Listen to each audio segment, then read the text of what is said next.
Déjeme comenzar comentándole que algo que usted ya sabe, Satanás es el padre de la falsificación.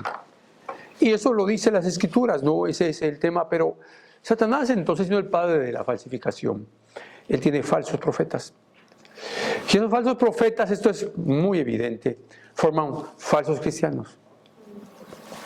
Mis amados hermanos, los medios de comunicación están llenas y los medios masivos están saturados de falsos maestros o falsos pastores o falsos predicadores que están creando miles de generaciones que son falsos creyentes, pero ellos creen que son verdaderos creyentes. Y eso, como le digo, producen falsos creyentes. Y Satanás planta esos creyentes, esos falsos creyentes, en la iglesia del Señor Jesucristo. Jesús lo dijo, que había plantado el enemigo cizaña y había crecido juntamente con el trigo. Y nosotros tenemos dentro de las iglesias bíblicas, siempre ha habido cizaña. Es decir, creyentes que no saben o no se dan cuenta que no lo son, aunque cuando la palabra es predicada, ellos se pueden dar cuenta de lo que está pasando. Así que esta realidad la tenemos que entender también desde ese punto de vista. Es decir, el verdadero creyente escapa de la corrupción, pero el falso no puede escapar. Es decir, se siente tan cómodo. El verdadero creyente persigue la bondad de Dios, la santidad de Dios, el amor de Dios, persevera. Pero el falso creyente está marcado por la arrogancia y está marcado por la blasfemia. Es decir, pisotea constantemente la gloria de Dios. Los verdaderos creyentes aman escuchar la verdad, pero los falsos creyentes aman escuchar las mentiras.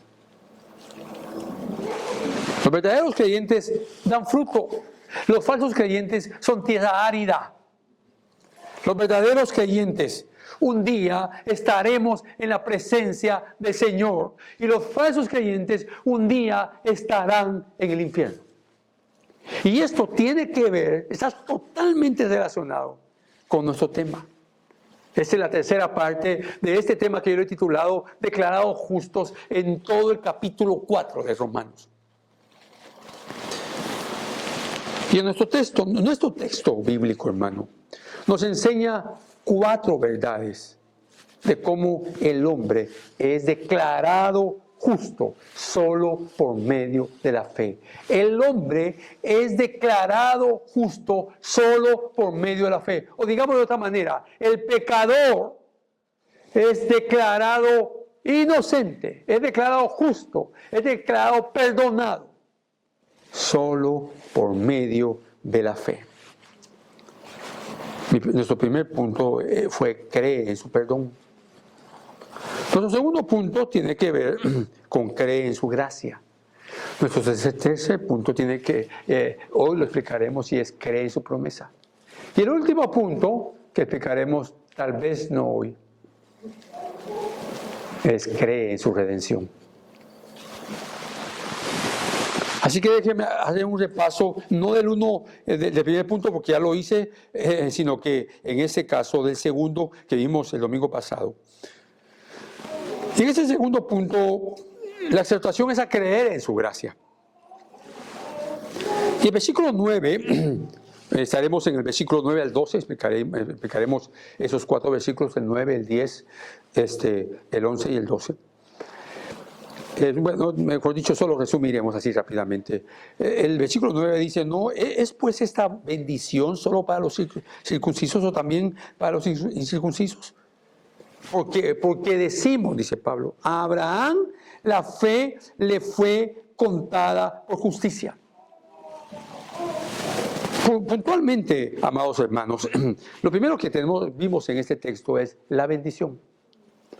Es decir, la bendición es, ¿cuál es la bendición? La promesa de Dios. ¿Cuál es la bendición? Esa promesa de salvación. Es la bendición que justifica, es la bendición que perdona, como dijo el salmista ahí mismo en Romanos capítulo 4, bienaventurado aquellos cuyas iniquidades han sido perdonadas. Entonces la justicia de Dios, o ser justo, implica que Dios ha perdonado, y esa por supuesto que es una bendición. Verdaderamente Pablo, hermanos, está afirmando que el único medio por el cual el hombre, o por el cual Dios declara a un hombre justo o a un pecador justo, es por medio de la fe. No hay otro camino, y lo recalco, y lo recalco, y lo seguiré recalcando, porque fuimos llamados todos los hombres a creer en el sacrificio del Señor Jesucristo. Sin esto no somos dados. Por otro lado, esta bendición que viene por medio de la fe señala directamente a la justicia divina. Es decir, la justicia que Dios hizo en la cruz del Calvario al derramar su ira sobre su Hijo como pago, una ofrenda como el pago del pecado. Y esa ofrenda la proveyó Dios, y esa ofrenda fue su Hijo, y esa fue la entrega que el Señor Jesucristo voluntariamente quiso hacer. ¿Qué está diciendo Pablo entonces al usar la palabra bendición? Bueno, que la bendición del Señor es el perdón.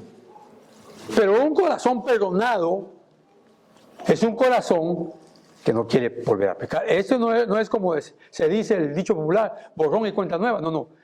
Borrón y no más cuenta nueva.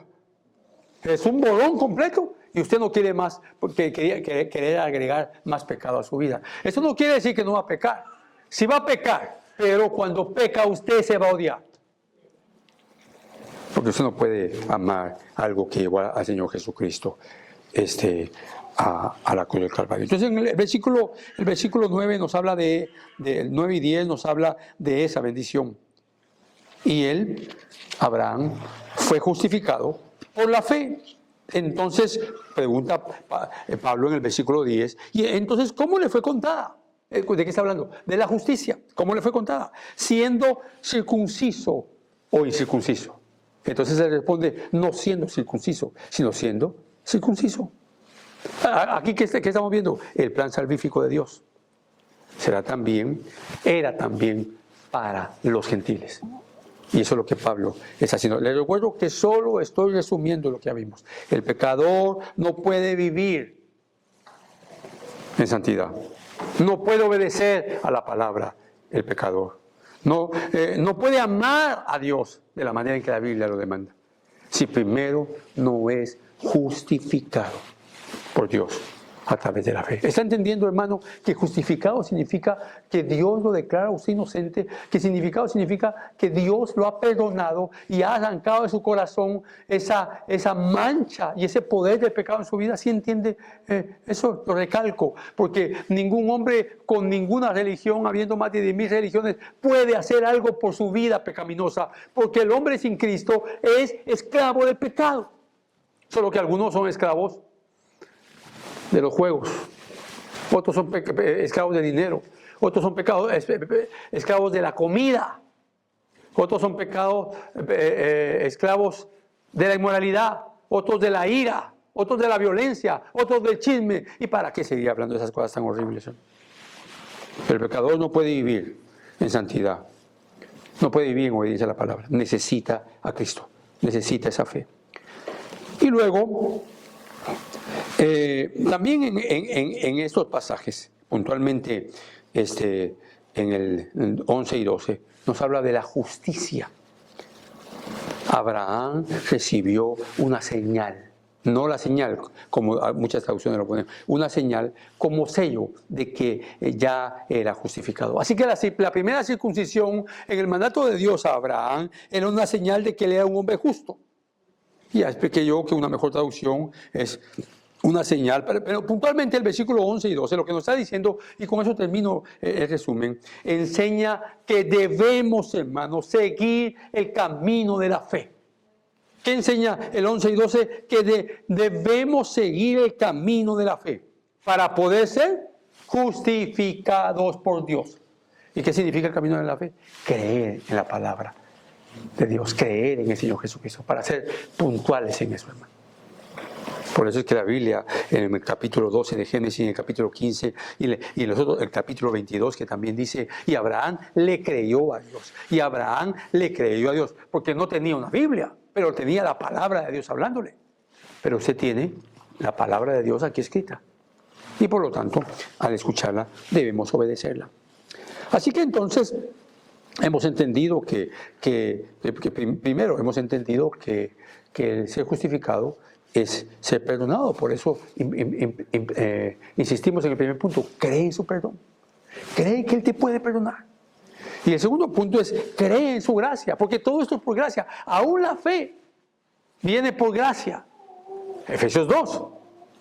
Y la fe es don de Dios. Así que hasta eso Dios le proveyó a Abraham y a todos nosotros. No es de que ahora voy a creer y ahora voy a creer. No es un esfuerzo humano. Y entonces nos lleva esto a nuestro tercer punto, que no hemos explicado.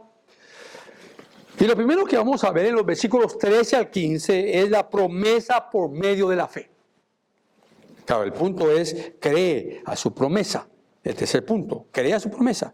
Pero son aproximadamente 9 versículos que vamos a estudiar, o mejor dicho, 9 versículos. Y el primer punto, la primera verdad dentro de este primer punto es del 13 al 15, la promesa por medio de la fe. Este párrafo, hermano, todo este párrafo del 13 al 25, en él está la idea de la gracia divina. No es esfuerzo humano. No es conocimiento humano, es la gracia de Dios operando en nosotros.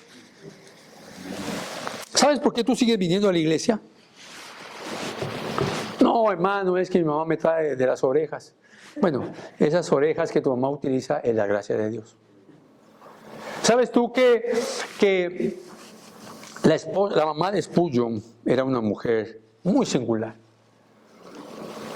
El papá de Spurgeon trabajaba mucho, y aparte de trabajar en lo secular, él estaba en el ministerio y se ausentaba varios días a la casa.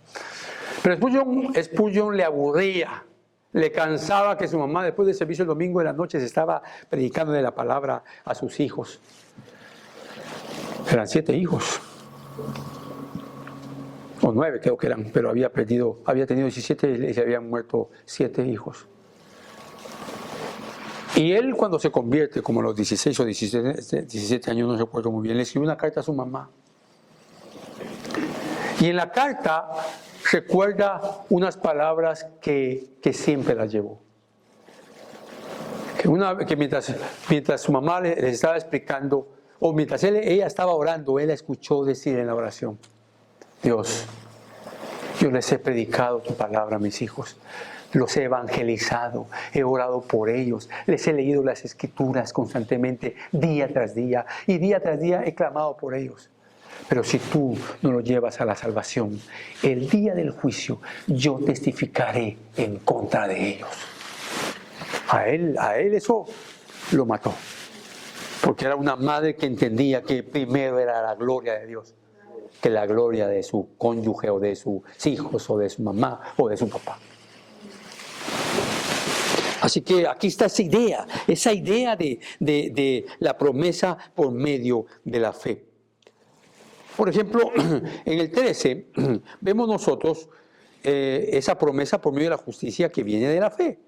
Porque la promesa a Abraham, hermano, o a su descendencia de que él sería heredero del mundo, no fue hecha por medio de la ley, sino por medio de la gracia, es decir, por la justicia de la fe, por medio de la fe. Es decir, no es asunto de Abraham, no es que Abraham le creía a Dios, sí, le creía por la gracia que Dios le había dado y le había regalado ese don de fe.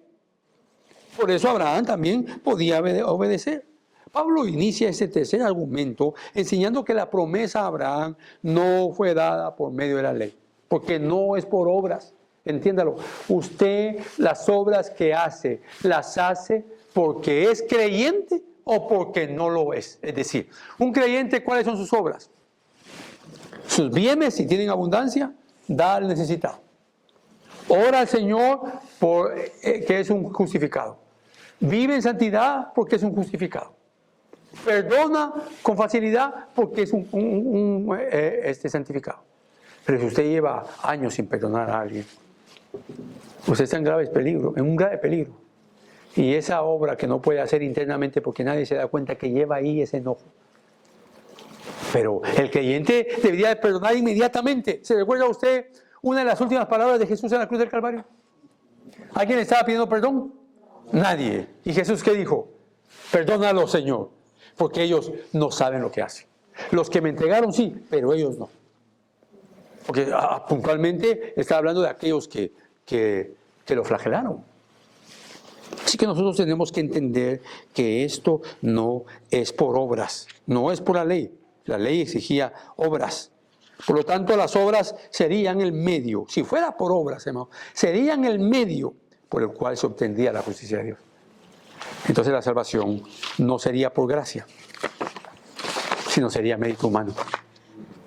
Pero usted no puede hacer nada. Si usted no es creyente, ¿qué es? Soy católico. No. Sí, tal vez. Soy mormón. No. Soy testigo de Jehová. O soy evangélico, porque usted cree que algunos se creen creyentes, no, algunos se creen creyentes y no lo son. Pero entonces, ¿qué es? Quitémosle los apodos. Evangélico, católico, mormón, testigo de Jehová, lo que usted quiera, quitémoselo.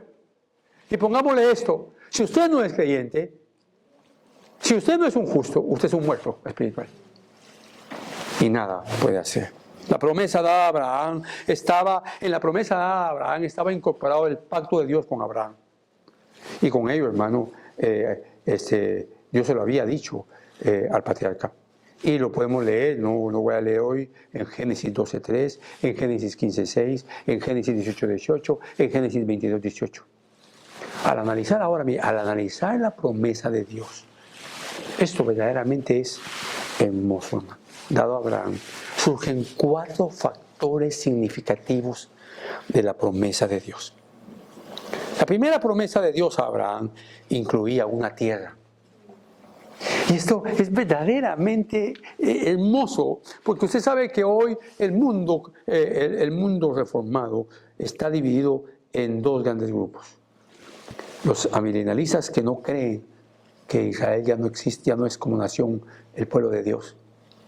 Y los premilenialistas que creen que Israel sigue siendo el pueblo de Dios. Pero el punto es que las promesas de Abraham no eran solo para el tiempo, un tiempo, sino hasta para el reinado eterno. Así que aquí, lo primero que demanda la promesa es una tierra. Segundo lugar, la promesa también incluía un pueblo. Se la están dando a Abraham, y cuando Abraham no tenía ni hijo cuando se la dieron. ¿Se recuerda de eso? Porque su esposa era estéril. Y él ya empezaba a caminar, iba directo a la vejez. Pero él llegó la promesa era que llegaría a ser un pueblo, tendría él de su descendencia, un pueblo numeroso. Incluso, aunque es una hipérbole, él dice que cuente las estrellas del cielo y en otro momento la arena del mar. Y verdaderamente, hermano, el pueblo ha sido numeroso no solo en Israel, sino que también en todos nosotros que somos parte de esa promesa, donde a través de su simiente, es decir, Jesús bendeciría a muchos. Y el tercer punto, en esto, incluso en esa promesa, Dios le dice a Abraham que él sería padre, y él es el padre de la fe.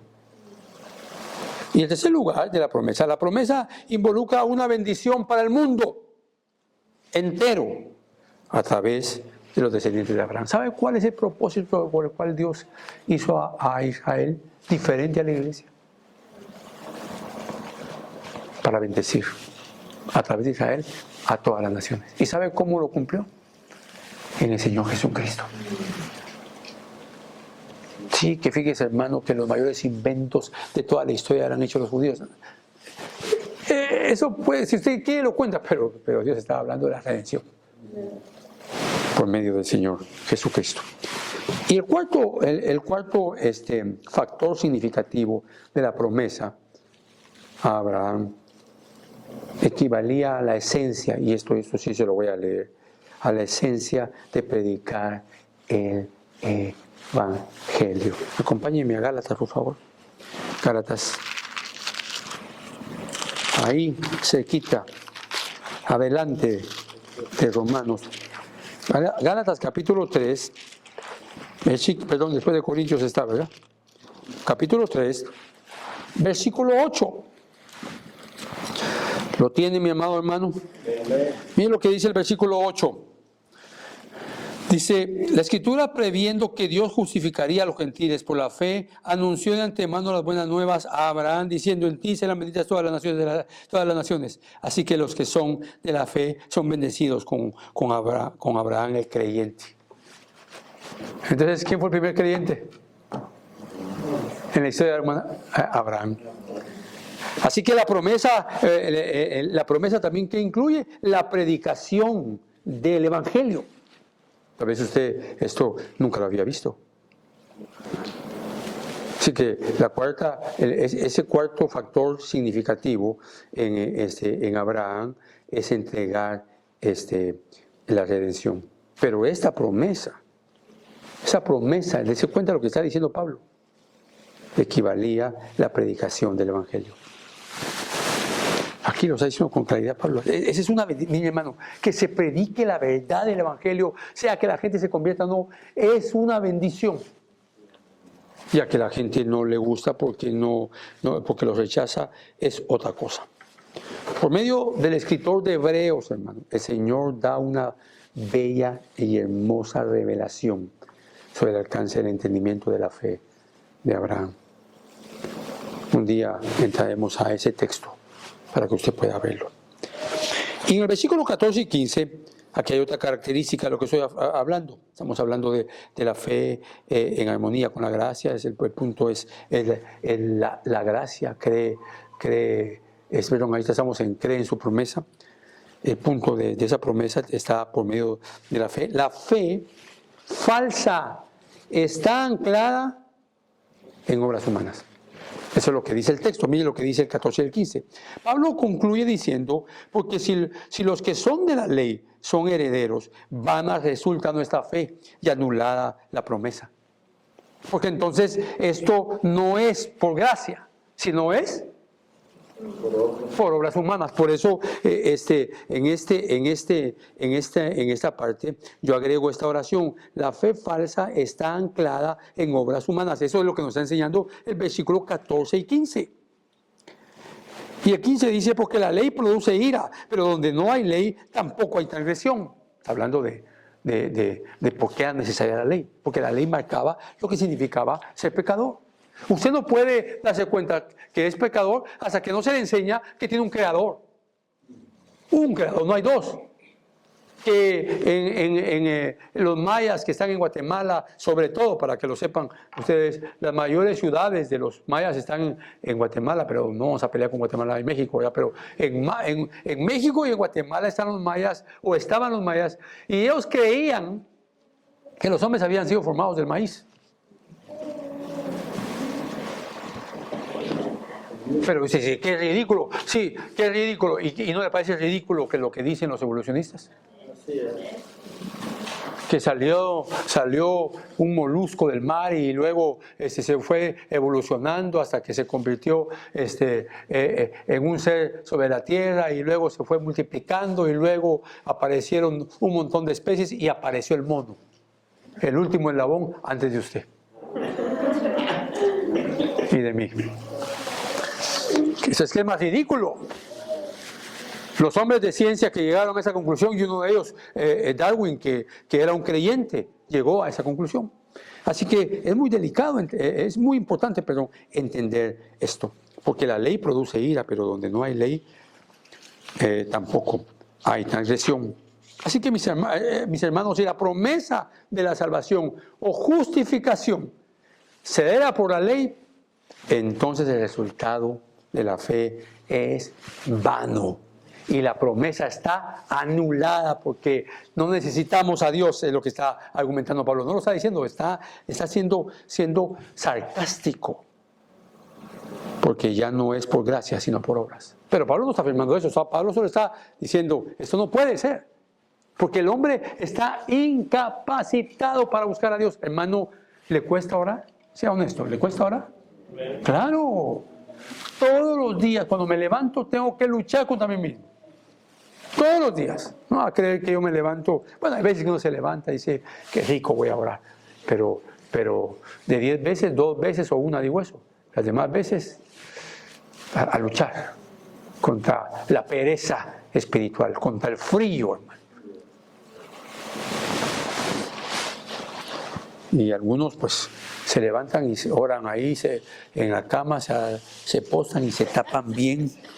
Salga de ahí para pelear esa batalla y váyase al cuarto más frío ahora. Mire, las Escrituras nos enseñan que llegar a ser justo ante los ojos de Dios no puede ser alcanzado por los méritos humanos. El hombre está imposibilitado de alcanzar la justicia ante los ojos de Dios. El hombre está imposibilitado de alcanzar o llegar a ser justo ante los ojos de Dios. No es un asunto de obras, sino de fe. No es un asunto de obras, sino de fe. Entonces las obras ya no hay que hacerlas. Sí, pero hay que hacerlas como resultado de ser una nueva criatura. Ahí es donde entran las obras. John MacArthur, hermano, claramente comenta lo siguiente. Si los hombres fueran capaces de guardar perfectamente la ley de Dios, serían sin duda herederos. ¿Pero pueden los hombres guardar perfectamente la ley? No. ¿Puede usted buscar a Dios? No. Pero yo vine a la iglesia, hermano, yo le eché gas a mi carro, yo lo manejé y me vine con esa distancia tan larga que me queda. Es la gracia de Dios. Porque otros se han retirado porque nos venimos hasta acá. Entonces, ¿qué es? La gracia de Dios. Ahora, mis amados hermanos, todas las cosas que son falsas se evidencian. Porque, ¿sabe que algunos falsos creyentes son como las serpientes? La serpiente cambia de piel, pero sigue siendo serpiente. Entonces ellos cambian y cambian y cambian de personalidad. Y uno dice, pero tan lindo este hermanito. Así que es importante entender todo esto. Mi amado hermano, las obras no te salvan. Pero ellas dicen quién eres. Las obras no te salvan, pero dicen quién eres. Obedeces a tus padres a pesar de que tienes 24, 25, 26 años y eres un doctor que da clases a los doctores. Y tu papá es alguien que ayuda a un manager en los apartamentos. Eso no te da el derecho de no someterte a él. Y esa obra de sumisión dice mucho de nosotros. Mis amados hermanos, ¿qué testimonio darán tus hijos? Escucha esto. ¿Qué testimonio darán tus hijos el día del juicio? Ahí nadie podrá mentir ante la santidad de Dios, hermano. Ahí los hijos van a tener que decir, sí, Señor, es cierto. Este hombre que fue nuestro padre siempre nos dio buen testimonio. O al revés, él siempre nos dio mal testimonio. ¿Qué diremos ante el día, ante el Señor, en el tribunal de Cristo, cuando esté el esposo y la esposa ahí enfrente? Cuando el Señor te diga, mal siervo, ni siquiera hiciste lo que te dije. Y la primera que va a levantar la mano a la esposa, sí, Señor, yo testifico que lo que tú dices es cierto. Se va a decir, hermano, qué dramático. No me pongo dramático. Si me pusiera dramático, hermano, habría que hacer algunos textos para que usted se asustara. Y en el versículo 16 y 17 vemos la fe en armonía con la gracia. ¿Y qué sucede aquí, hermano? Ahora Pablo aporta una solución. El triunfo de la gracia Él afirma que la razón porque la salvación prometida vino por la fe era para que esta pudiera ser un asunto de gracia. Porque eso es un asunto de gracia. Es una gracia irresistible. No puedes resistirla, hermano.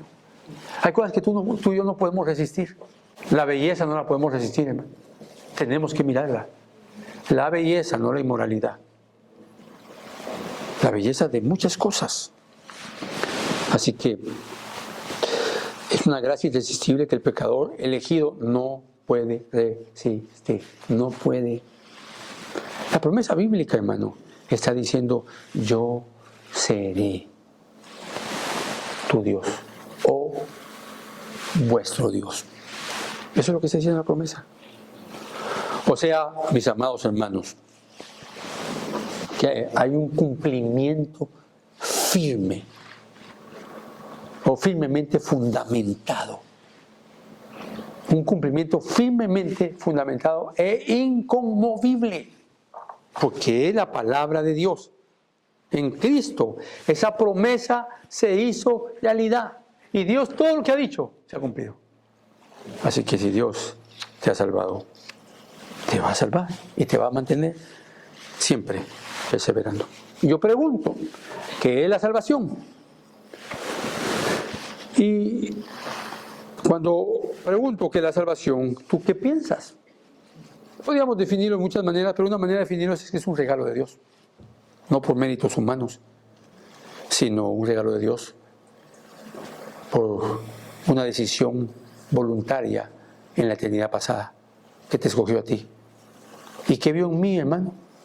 Bueno, él mismo lo dice, que vio lo vil y lo menospreciado del mundo. O sea, que dentro de todo lo malo, él escogió a lo más malo. Por eso la pregunta, ¿verdad? La pregunta de aquella ilustración que gozaba Spurgeon, que escuchó a un viejo pastor decirla. Que le preguntaron, pero ¿y usted por qué cree que Dios escogió, por qué cree que Dios odió a Esaú? Y él le dijo, bueno, yo creo que la pregunta está mal hecha. La pregunta debía de ser por qué amó a Jacob. Porque Jacob era peor que Esaú. Y la respuesta está porque él escogió lo vil y lo menospreciaba. Entonces no se queda que no se siente aquí creyendo que usted es uno de los príncipes de Inglaterra. Porque ahora ni eso vale, ¿verdad? Porque se portan muy mal. Entonces la salvación es un regalo de Dios, donde Dios te aparta por completo de cualquier esfuerzo. Perdón, te aparta de cualquier mal. Porque la salvación es por gracia. Así rápidamente, vea Romanos 3:24. Mira, para poder utilizar, afirmar esto con Biblia. Romanos 3:24, mira lo que dice. Todos son justificados gratuitamente por su gracia, por medio de la redención que es en Cristo Jesús. O sea, todos los salvos son justificados. Pero mira lo que dice el 27. ¿Dónde está pues la jactancia? Queda destruida. ¿Por cuál ley? ¿La de las obras? No, sino por la ley de la fe.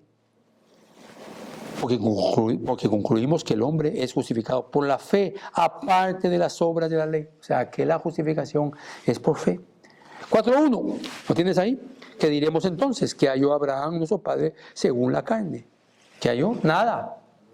No encontró nada, porque si Abraham fue justificado por las obras, tiene de qué jactarse, pero no para con Dios. Porque dice la Escritura, y creyó Abraham a Dios y le fue contado por justicia. De nuevo, ¿qué está pasando? Es Dios el que lo está haciendo. Ahora acompáñenme al 5:20. El 5:20 dice, la ley se introdujo para que abundara la transgresión. Pero donde el pecado abundó, sobreabundó ¿qué? La gracia. Para que así como el pecado reinó en la muerte, así también la gracia reine por medio de la justicia para vida eterna, mediante Jesucristo nuestro Señor. Hermano, si tú eres un muerto espiritual, que estás atado al pecado, te urge salir de ese pecado, del poder del pecado.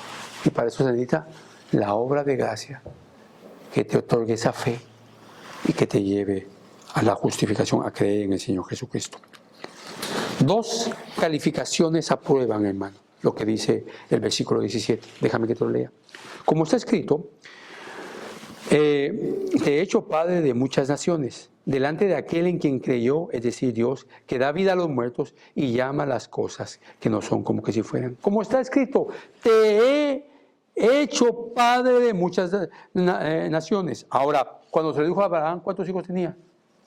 Ni uno.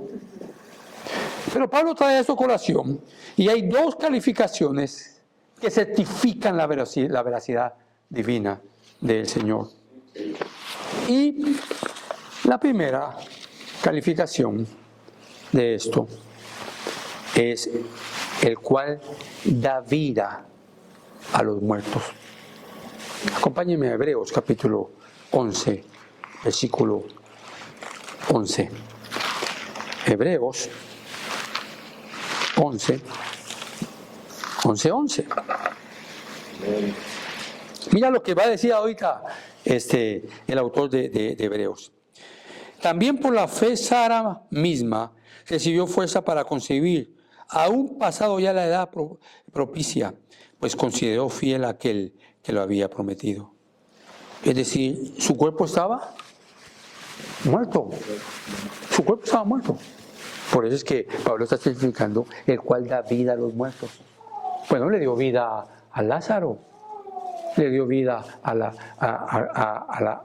Tabita. Es decir, hay muchas maneras de certificar esto. Pero también Dios Padre resucitó al Señor Jesucristo de los muertos. Y también cuando Jesús resucitó o cuando Jesús murió, muchos cuerpos de santos resucitaron o volvieron a la vida.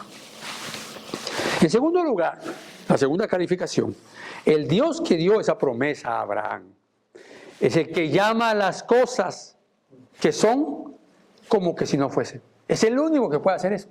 Lo que está demostrando Pablo es, ¿cómo no van a creer ustedes a que Dios puede transformar sus corazones si Dios da vida a los muertos, tanto físicamente como espiritualmente? ¿Y cómo no van a creer ustedes a esto? Si Dios llama a las cosas que no son como que fuesen. Ahí mismo, Hebreos capítulo 11, versículo 3. Dice, por la fe entendemos que el universo fue preparado por la palabra de Dios, de modo que lo que se ve no fue hecho de cosas visibles, porque Dios dijo. ¿Y qué había? ¿Qué materia había? Nada. Y Dios dijo, y fue hecho. Entonces Dios llama a las cosas que son como que si fuesen. Y entonces es importante entenderlo. Él es el único Dios, hermano, verdadero, que llama a la existencia a las personas muertas y las trae a la vida. Y dejan de ser muertos espirituales porque dejan de estar atados al pecado. Y nunca más volverán a morir espiritualmente. Esta no es una guerra de que ahora volvió a morir espiritualmente. Entonces el diablo tendría el mismo poder que Dios y no lo tiene. La promesa de Dios a Abraham fue una promesa de salvación. El padre de la fe creyó a Dios y su fe le fue contada por justicia. Usted ha visto que he puesto el esquema de PowerPoint. Espero que le sirva. Aquí se ve mucho mejor. Y estamos siguiendo esa línea. En esto nos ayuda James Parker, un teólogo, hermano, que fue considerado, murió hace un par de años, creo, un año, y fue considerado el último puritano. Y él dijo, la gracia significa Dios moviendo el cielo y la tierra para salvar a los pecadores que no podían mover un dedo para salvarse a sí mismos. Imagínense, Dios moviendo el cielo y la tierra para salvar a los pecadores que no podían mover un dedo para salvarse a sí mismos. Vamos a los últimos 4 versículos, que son muy cortos para explicarlos. Y yo le pongo una frase a estos 4 versículos: fortalecidos en la fe. Porque la fe también necesita ser fortalecida. Porque la fe también se puede debilitar. Y dice el texto, el 18, dice, y él creyó en esperanza, contra esperanza, a fin de llegar a ser padre de muchas naciones, conforme a lo que se le había dicho, así será tu descendencia. Pero quisiera leerle en otras versiones esta oración, él creyó en esperanza, contra esperanza. ¿A qué se está refiriendo Pablo? La Nueva Versión Internacional dice, contra toda esperanza, Abraham creyó y esperó. Es decir, pues, ¿qué estaba pasando? Sara, estéril, y ya tenía 90 años. Y Abraham, un viejo de 100 años. Mire, hermano, ser viejo es darse cuenta que muchas cosas están muriendo en uno. Los ojos se empiezan a apagar, se mira menos. Uno necesita poner más luz. Uno ya no oye como antes, hermano. Ya no oye.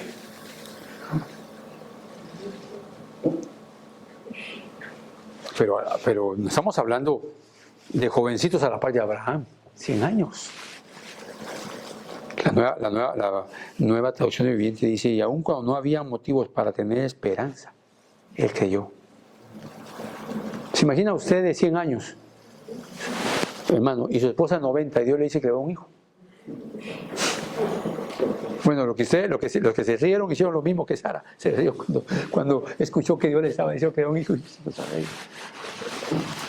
Ahora, la otra versión dice, el cual esperando contra toda esperanza creyó y fue hecho.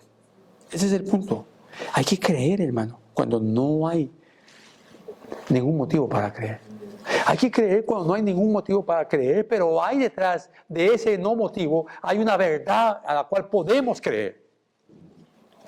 Por ejemplo, si Dios llama a alguien al pastorado, Él le va a dar ovejas, porque son las ovejas del Señor. No, pero yo me voy a robar unas cuantas en cada iglesia para... Ese es un falso. Por ejemplo, si usted tiene hijos, debe orar por ellos, sabiendo que puede Dios salvarlos. Y eso la puede alimentar o alimentar todos los días de su vida hasta que el Señor se lo lleve. Y el 19 dice, y sin debilitarse en la fe, contempló su propio cuerpo, que ya estaba como muerto, puesto que tenía como 100 años, y la esterilidad de la matriz de Sara. O sea, tenía razones para decir, Señor, yo sé que tú eres Dios, pero mira a mi viejita, Señor, y mírame a mí. Tú y yo somos grandes pecadores, hermano. Tú y yo somos grandes pecadores. Pero estás pasando por algo que tienes a un gran Salvador, un gran Dios, con un poder único, con una gracia irresistible y con un mensaje poderoso para traerte la muerte. Recuerda esto siempre. Todos nosotros éramos grandes pecadores y estábamos incapacitados para ser salvos. Pero recuerda que Dios es el gran Salvador y Él es nuestra esperanza. Así que no te debilites en tu fe. Mira cómo se fortaleció. En el versículo 20, 21 y 22. Debes, y le pongo una frase a esos al 20 y al 21.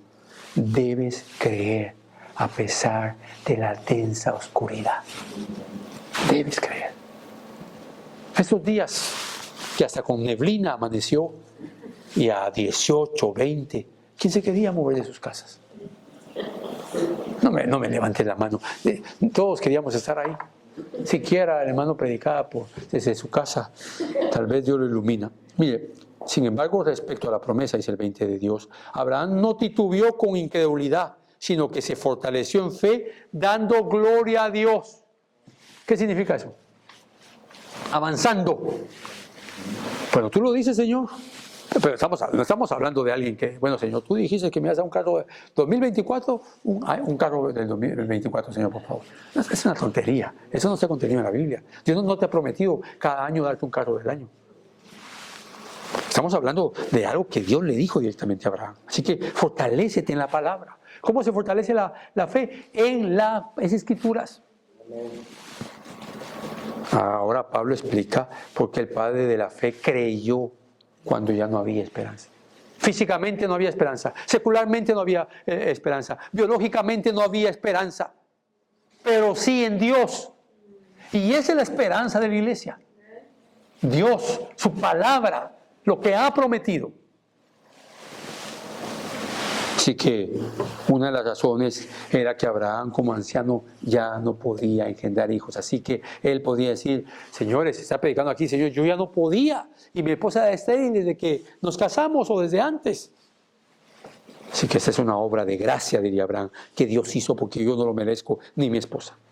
Y el 21 dice, y estando plenamente convencido de que lo que Dios había prometido, y me encanta esto, y usted lo debe subrayar, porque dice, y Abraham estando plenamente convencido de que Dios había prometido, poderoso era también para cumplirlo. El Dios que promete, el Dios de las Escrituras, es también el Dios que tiene poder para cumplir.